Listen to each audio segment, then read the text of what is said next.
G'day and welcome to a very rushed third issue of the Aussie Ideas Man, or that is the third evaluation of Hard Questions by the Cretin. Hard Questions Part 3 in his series.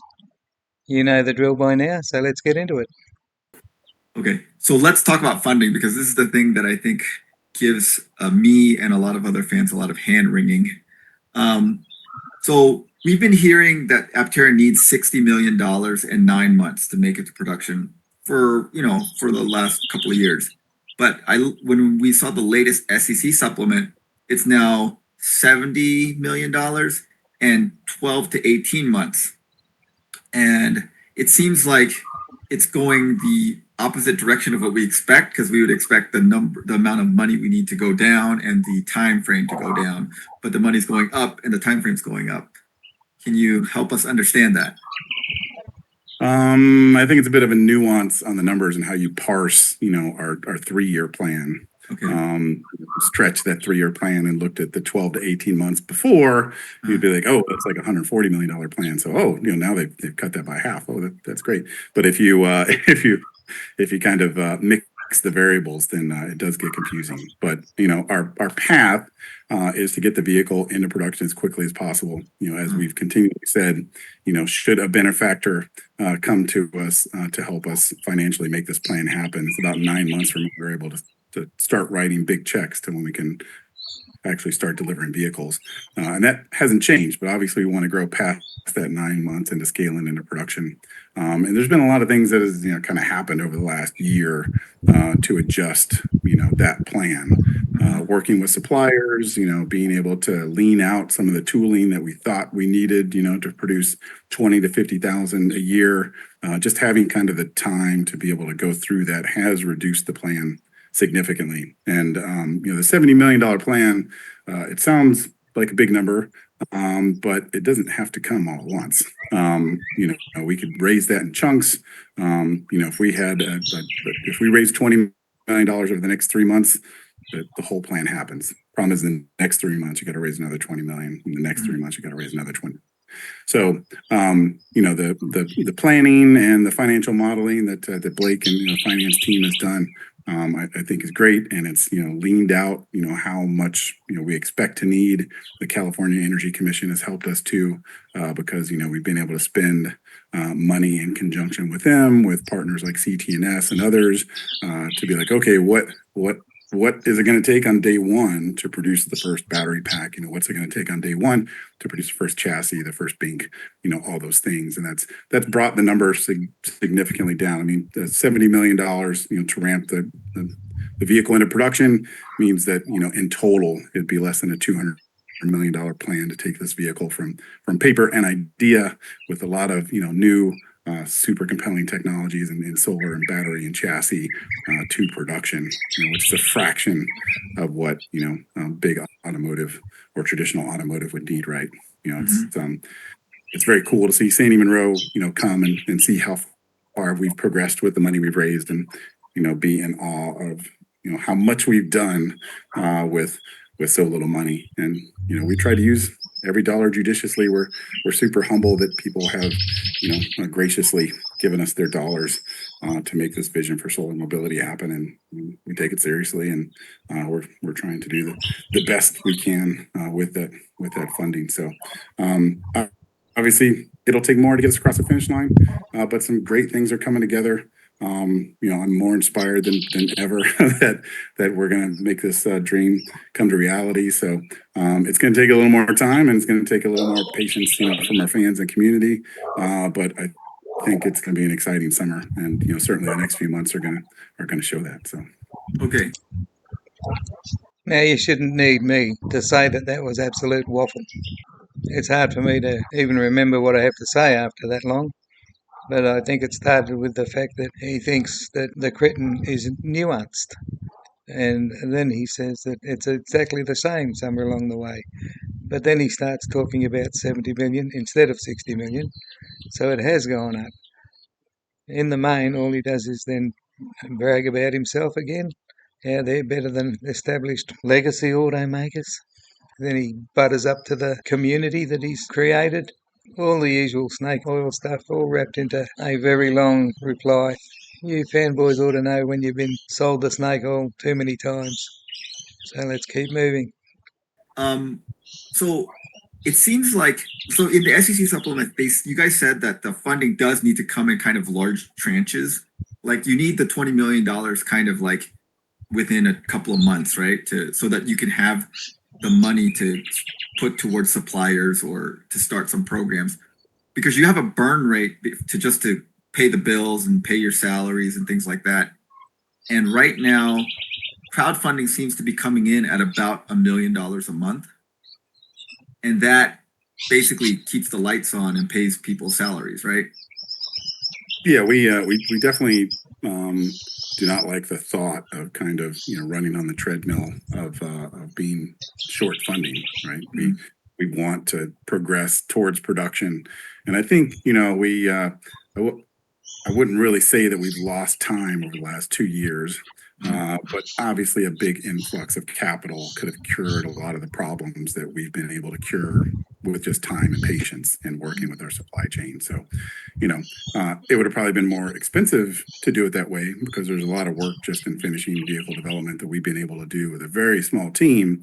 That if you press that timeline, it costs you lots of money and you got to train people up quick, and it's very hard to hire people right now.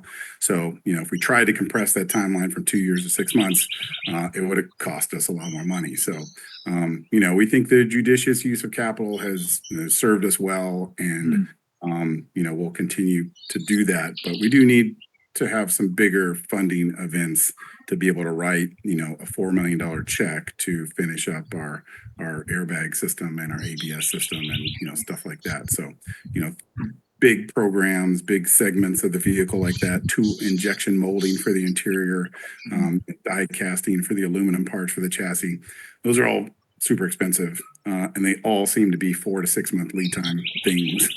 So, if you stack them all together and you want to get your initial funding to get you into production in 9 months, you do have to kind of front load a lot of expensive things. So, the number is not, huge, but we think that in the 20 to $30 million range is what it takes to kind of kick the program off. And as soon as we have direct line of sight to that, we can start kind of writing the contracts on it. Don't have to have it in the bank, but we have to kind of structure it so we know it's going to come in the door and we can fulfill our promises to suppliers and such. Amazing how he can just keep saying the same old rubbish time and time again. He can't simply admit they don't have the money, and it doesn't appear like they're ever going to get it, because for 5 years they have wanted to get some magic injection of money, and it has never occurred. It's time he stopped waiting. Anyway, in the interest of time, I'll keep moving. You guys have a plan for that? Because when I talked to you in January, the plan seemed to be like we're going to go IPO to get the money. But has that plan changed? Is there a new plan? Yeah, I mean, we've laid great groundwork to be a public entity. We had a great team. We've done kind of the time consuming, complicated work to be PCAOB audited, to kind of have everything in place to be a public entity.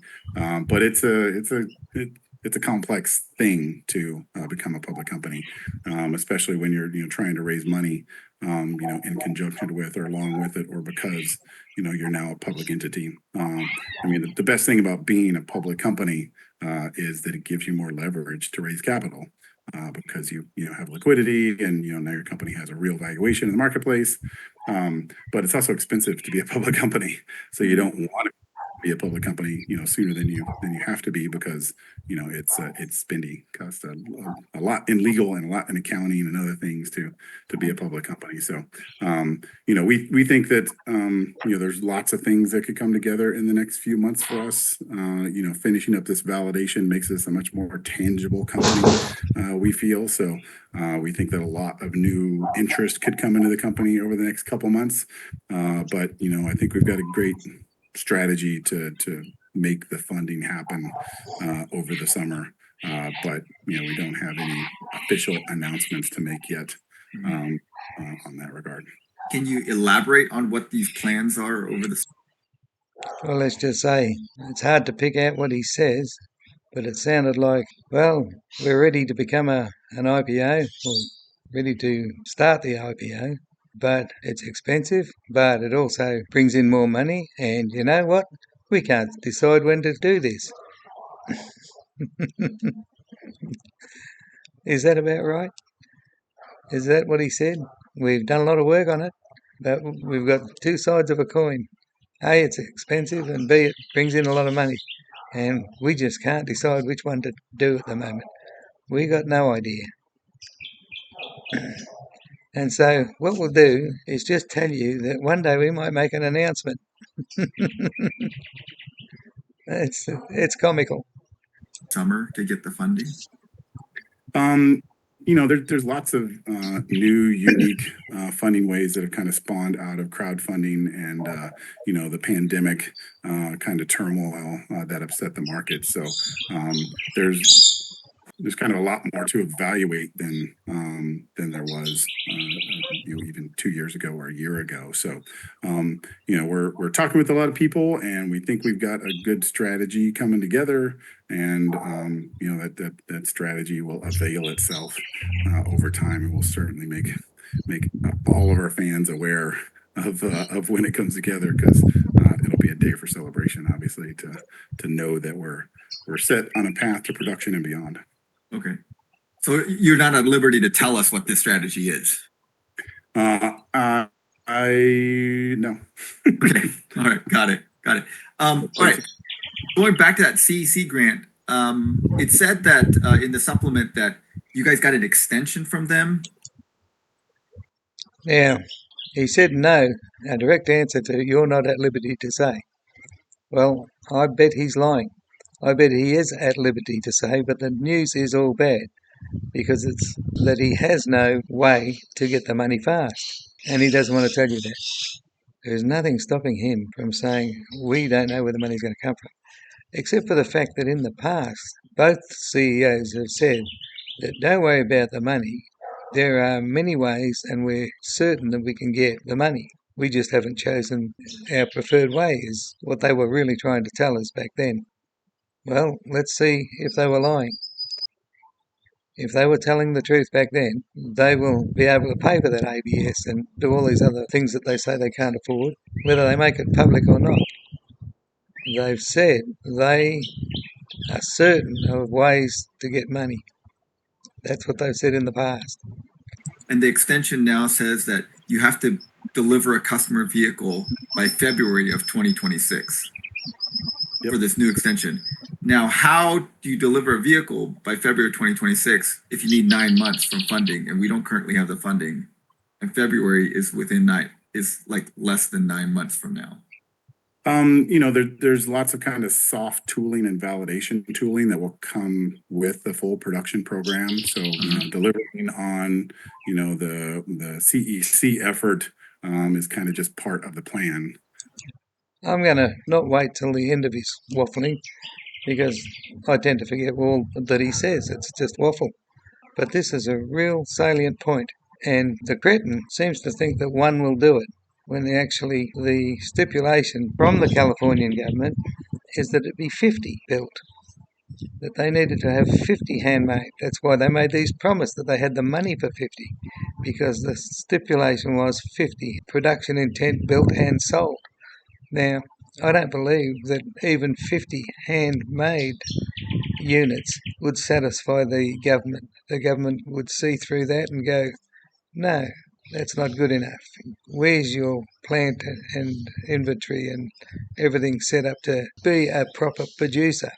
And the other thing is, when they said they had the money for 50, even handmade ones, it means they had the money to have 50 with airbags and ABS. And so his last waffle about, well, we don't have the money for that, flies in the face of going, we've got the money for 50 with airbags and ABS. I think their goose is cooked. Well, let's hear how he explains how they can satisfy the Californian government's requirements, let alone other requirements like employing certain types of people with disability and certain numbers of troubled youth and all of that stuff that I thought was in the stipulations. Instead of metal parts coming out of die cast tools, maybe they're sand cast or something like that. Same thing, injection molds. Maybe they're not injection molded. Maybe they're soft tooled for the first 100 vehicles or so. But same part, just different tooling method. And obviously, when you work with a big supplier, they want to be able to give you kind of preliminary evaluation parts. Sometimes out of production molds that maybe don't have all the production stuff attached to them yet, because that's very expensive. Sometimes out of soft tools, but that produces the same part. So once we're able to start writing bigger checks to make that stuff happen, we believe that the CEC effort and all the other validation and testing efforts will come together nicely. Yep, they're sunk. Finally, I think the cretin got hold of a hard question. He was asking all the easy questions. The palaverer could dance around and make people think something was happening when nothing was. But that last one, can you make 50 by February next year? That's as tough as they can get. Well, that's all for me. Bye for now. Stay safe.